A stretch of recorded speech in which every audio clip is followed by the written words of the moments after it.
Sir, आज हमारे मित्तल महाविद्यालय के इस प्रांगण में विज्ञान प्रदर्शनी का आयोजन किया गया है। यह आयोजन जो है वो खाली हमारे महाविद्यालय तक ही सीमित नहीं है, जबकि सरदारशहर तहसील के विभिन्न विद्यालयों ने इसमें भाग लिया है। सर, हमारे यहाँ टोटल 109 मॉडल हैं, जिसमें से हमारे जो विद्यालय के जो महाविद्यालय के जो हैं वो 100 के आसपास हैं, और बाकी सभी विद्यालय के भी जो विद्यार्थी है वो अपना मॉडल लेकर आए हैं। हमने जो एक्सपेक्ट किया था बच्चों से, वो इससे कहीं बढ़कर के इस पे खरे उतरे हैं।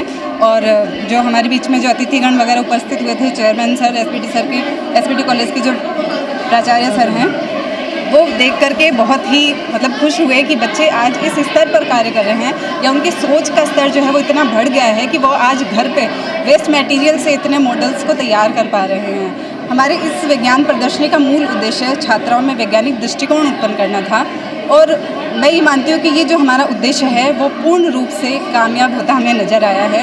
और सर, आपके सामने है बाकी प्रदर्शन। मैम, किस प्रकार का बच्चों में उत्साह नज़र आ रहा है? सर, उत्साह है तो ऐसा है कि मुझे लगता है लगभग 15 दिन हो गए बच्चे पूरी तरीके से अपना जी जान लगा करके सुबह शाम अपने मॉडल्स को तैयार करने में लगे हुए हैं। यहाँ तक कि घर जाने के बाद में भी मुझे इतने फ़ोन कॉल्स आते हैं, मैम इस तरीके का मॉडल है, हम ऐसा तैयार करना चाहते हैं, हम ऐसा इस तरीके से तैयार कर लेंगे। बहुत ही उत्साह है मुझे, आशा नहीं थी बच्चों से, लेकिन बहुत उत्साह दिखा रहे हैं। आपका नाम? मैं डॉक्टर रश्मि गौड़। तीन इरप्शन पे मॉडल है, जैसे कि जो ज्वालामुखी होते हैं जो पृथ्वी से एक विस्फोट के साथ में बाहर निकलते हैं, तो ये हमने इसको एक्सपेरिमेंटल तौर पे बेकिंग सोडा और एसिटिक एसिड की रिएक्शन करवा के यहाँ पे एक्सपेरिमेंट किया है। इसमें बेकिंग सोडा डाला हुआ है, इसमें हम जब एसिटिक एसिड डालेंगे तो सर लावा के रूप में बाहर निकलेगा। इसमें देखिए सर, जैसे ये जो गर्म लावा है ये यहाँ पे उसका जमाव होता रहता है और आग ने चट्टाने के रूप में ये बनता जाता है और एक कोन शेप में बन जाता है, जिसे हम ज्वालामुखी चट्टान बोलते हैं। और ये मॉडल पूरा उसे एक्सपेरिमेंट मॉडल बनाया है। जैसे ब्रह्मांड में सूरज के चारों तरफ ग्रह चक्कर लगाते हैं, उसी प्रकार हमने एक सूरज रखा है, उसके चारों तरफ 8 ग्रह और एक एस्ट्रॉयड बेल्ट है, जिसमें सूरज के सबसे नज़दीक बुध, उसके बाद शुक्र, पृथ्वी, मंगल, उसके बाद एस्ट्रॉयड बेल्ट आता है जो कि ग्रह नहीं है पर वो एक बेल्ट है जो सूरज के चारों तरफ चक्कर लगाता है। उसके बाद बृहस्पति, शनि, अरुण और वरुण। सबसे छोटा ग्रह वो बुध है, उसे सूरज के चारों तरफ चक्कर लगाने में 88 दिन लगते हैं। सबसे बड़ा है वो बृहस्पति है, उसे सूरज की चारों तरफ चक्कर लगाने में 11 साल लगते हैं। बुध है वो से 7 करोड़ किलोमीटर दूर है और बृहस्पति है वो 77 करोड़ किलोमीटर दूर है। आपने जो मॉडल बनाया बहुत अच्छा लगा सर, हमें बना के, हमने बहुत मेहनत की इसके ऊपर 10 दिन। सर, मैंने बनाया कि शहरीकरण का क्या इफेक्ट पड़ता है अपने पर्यावरण पे।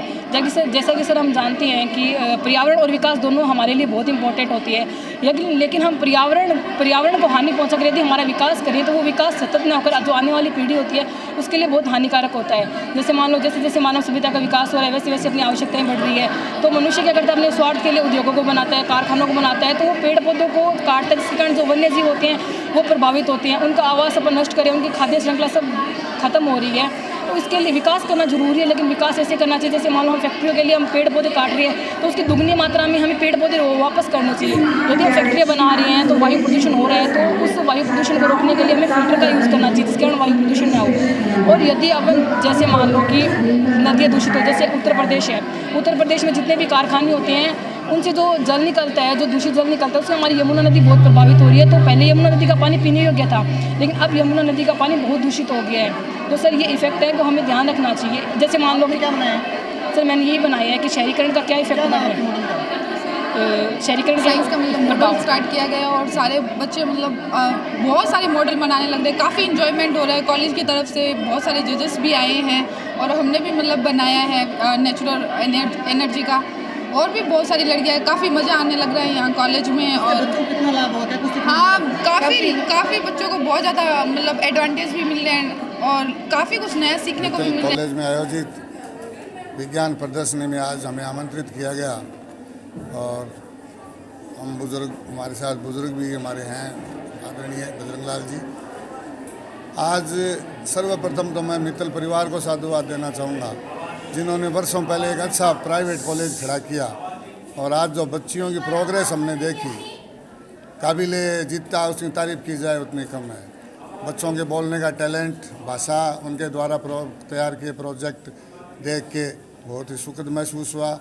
और मेरा भी सौभाग्य इस कॉलेज से ये रहा है कि मेरी बेटी स्वयं यहाँ पढ़ के आज जो गर्ल्स कॉलेज है, उसमें इंग्लिश की लेक्चरर है। और मित्तल परिवार को मैं ख़ास तौर से धन्यवाद देना चाहूँगा और भगवान उत्तरोत्तर इनकी कॉलेज को प्रगति दे। और जिस वक्त यहाँ शिक्षा का अभाव था उस वक्त मित्तल कॉलेज ने हॉस्पिटल और ये कॉलेज स्थापित किए। मैं बार बार उनका साधुवाद देता हूँ। धन्यवाद।